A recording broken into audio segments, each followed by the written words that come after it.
Oops, I am preparing, but I didn't know you are coming already.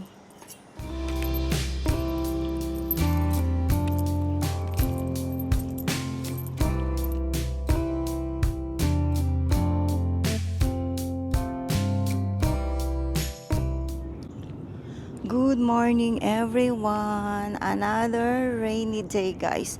Day 2 already. Oh, I'm looking at the weeds, grass at the back. They are so tall. And oh my god, wow, the flowers of my moringa, which is I'm looking forward for these flowers to become fruit so I can cook pinakbet. Oh my god, they fell in the ground. Wow, not much in the moringa tree anymore. Look at all this. These are malunggay or moringa flowers, guys. This supposed to grow and become fruit. Oh, it's all over the ground. And let me check the lemon because if this rain continues for a few more days, for sure, those ready to pick lemon, they will get the brown spots again. Oh yeah, Allah, I get plenty. And look guys, I'm right. They get brown spots already. So I think I will come back later and pick whatever I can. But for now, oh, look at this snail. Hey. I'm sure I can see more of those snails since the ground is wet. But for now, guys, it's hubby's turn to cook his dish. It's a Japanese beef curry. And you know what? He will be the cook and I will be his helper. So I go up and prepare all the ingredients and the things he need because he will just cook. Okay. Oh, very wet morning again. Ay, the birds are there waiting. I go get their food as well. You know what, guys? The beef is still frozen. Yeah, I went to check and I cannot cut yet. That's why I am going back to the lemon and pick. Good because the rain stopped, so I get time. I will not be rushing. I will not get wet. Okay, so I'm here. Let's pick all the lemons.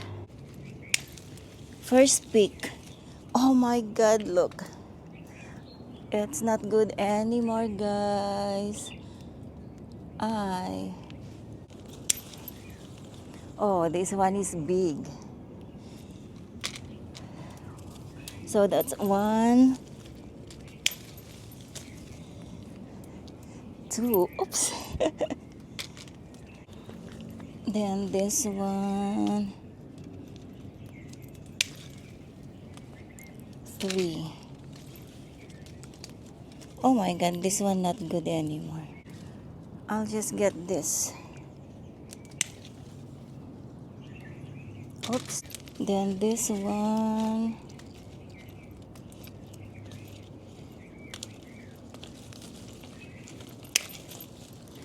Oh, big. Oh, this one so nice. Oh, love it. Oh, look at that.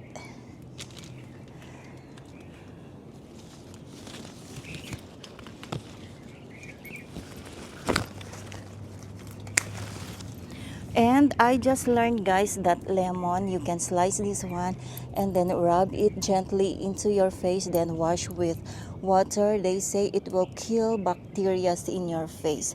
So aside from drinking lemon water, I like try that one as well. In here, guys, very low. Okay. I got plenty lemons already. Oh, this one guys almost touching the ground. Wow.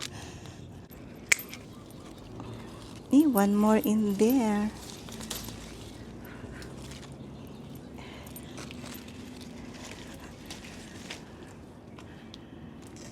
I got two in there. I think I will wait for our neighbor to pass by and then I will ask if she like lemon and I will give. Oh, big. Oh, this is a lot. Okay, so in here last two. The rest, they are still green. I cannot do anything with that except to wait. Ooh. Imagine guys, if you buy this in the groceries, oh, it will cost you a lot, very expensive. It's also heavy. Ayan. I'm glad that I did it because looks like, look, it will rain again soon guys. Oh, wow, this is heavy. I wish I can share it with my family in Philippines because they say, oh, lemon in Philippines is very expensive. May I stop for a while in here? Oops. Hala. That heavy. My basket broke. It's really heavy.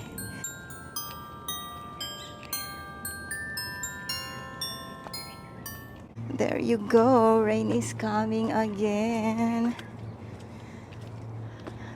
It's good I harvested already. Oops. Wow. Birds are waiting. Did you hear my voice? Sus. Oh. There. Oh. They are flying all over. Especially when they heard my voice. Wow. I'm sweating. Looks like that's my workout for today already. Picking lemon. Yes guys, it's cloudy. We got rain, but still humid. They say even though we get rain like this, we still get the Kona wind, which is not good. It's hot, humid. Okay, let's go. I think hopefully the beef is ready so I can cut. Now I need to charge. My camera is low bat. Ayan, Merry Christmas everyone.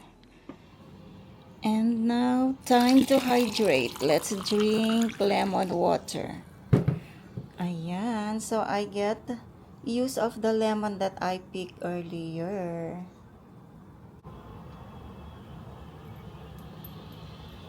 Oh, so good.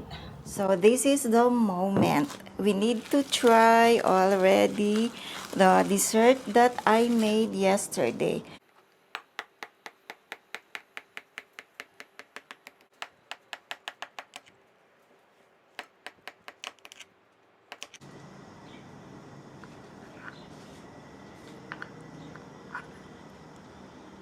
Oops, so ayan siya guys.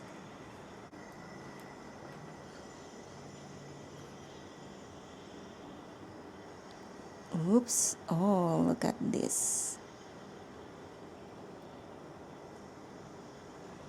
Let's try, let's eat. Eto na siya guys. Ayan.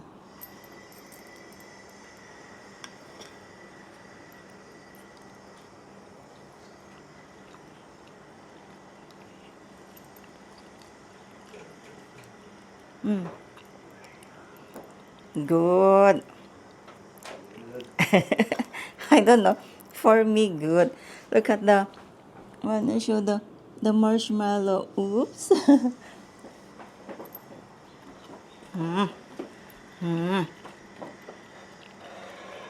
So good.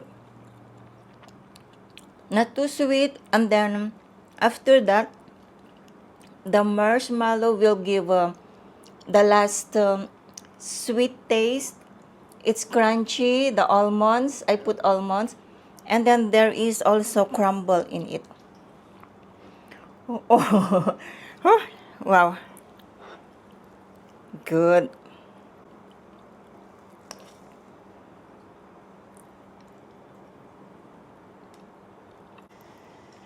Proof that this is good, guys. Look, no more. Naimas? Masarap? It's like I'm wondering if I can eat more. Maybe that's You want a half of this? okay. May tumawad. No problem. No problem ka na. So, somebody asking for a little bit extra slice.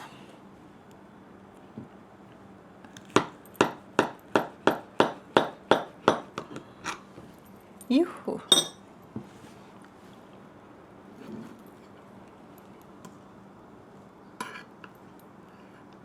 Ayan siya, guys.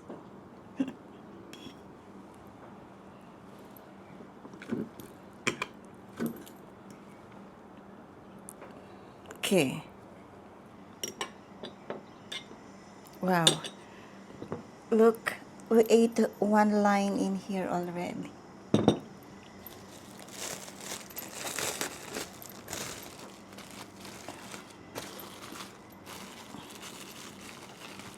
I need to put this back in the cooler before we eat half. Okay guys, so now here in the kitchen, I need to prepare the vegetables, the ingredients needed. But like what I said earlier or this morning, I will not do the cooking. Instead, it will be hubby because this is his expertise. The Japanese beef curry.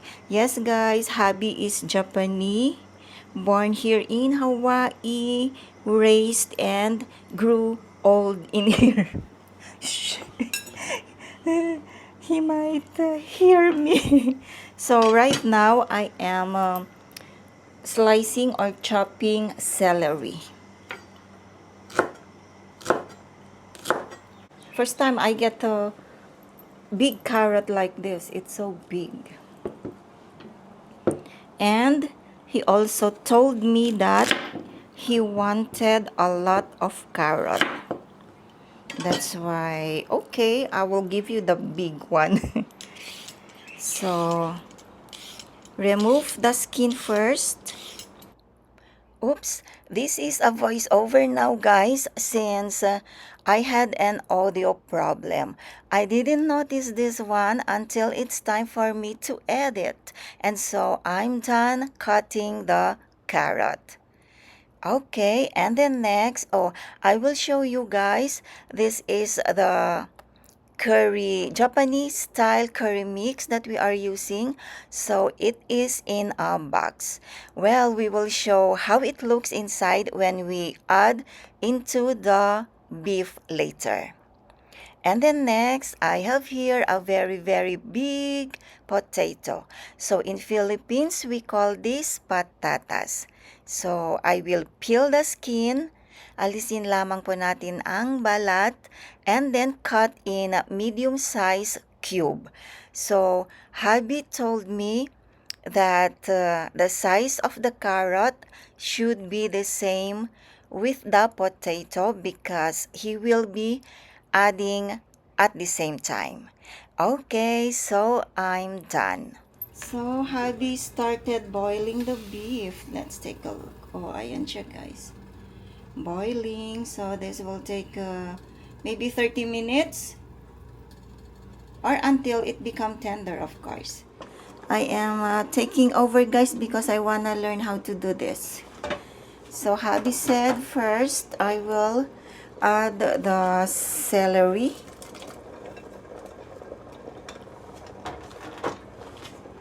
So let the celery melt a little bit.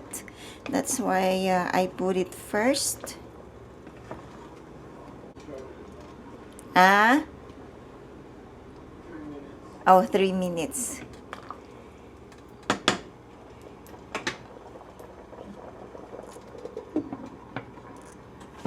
Okay.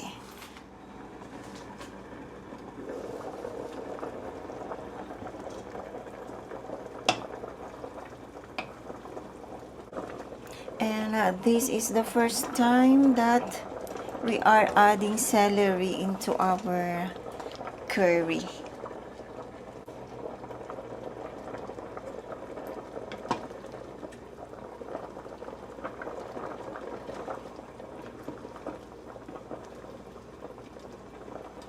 I think I can already. So next is I will add the cube potatoes. Oops.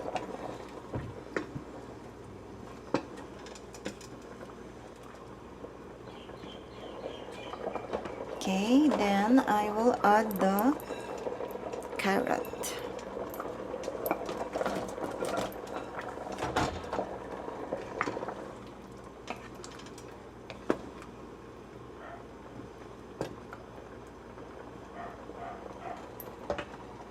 And he said, slowly, we add the remaining curry mix. So I will just put one block like this for the meantime, and then need to mix.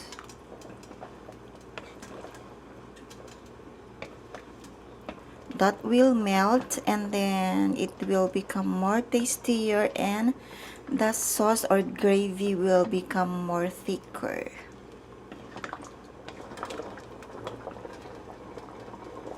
Okay, so slowly I am adding the curry mix. So this is the last already. There. Good luck to me. Because hubby is in the garage checking the car.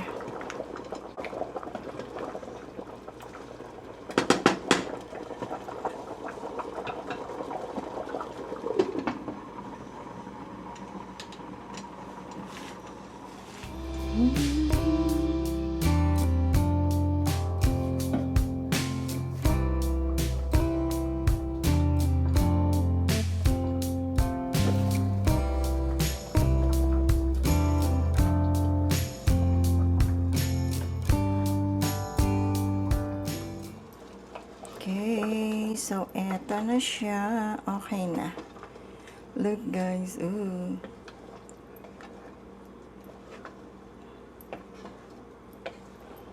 It looks good, tastes good, smells good.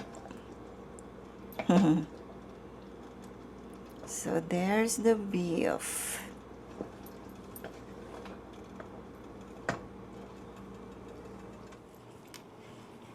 Okay, let's eat. Beef, very tender. Yeah.